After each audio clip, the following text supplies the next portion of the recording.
Makeup করার সময় যখন আইলাইনার দিতে যায় তখন এই ধরনের প্রবলেম কিন্তু সবাই ফেস করেন, যে এখানে সেখানে আইলাইনারটা লেগে যাওয়া। সো আজকে আমি আইলাইনারটা কিভাবে ঠিক করতে হবে মেকআপ করার পরে সেটাই দেখিয়ে দিব। অনেকে এই নিয়মটা জানে না, আর অনেকে আমাকে রিকোয়েস্ট করেছে এই ধরনের একটা টিউটোরিয়াল করার জন্য।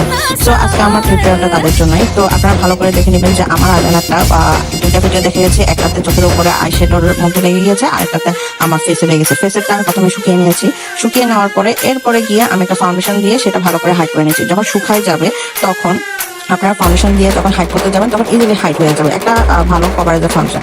এরপরে দেখতে পাচ্ছেন আমি শুকিয়ে যাওয়ার পরে সেই আইলাইনারটা চোখের উপরে আমি সীমাগুলো দিয়ে ঢেকে নিচ্ছি। ইজিলি ঢেকে যাচ্ছে, এটা আপনাদের স্টাফ মেকআপ শো করবে না, খারাপও লাগবে না, বাজেও দেখাবে না।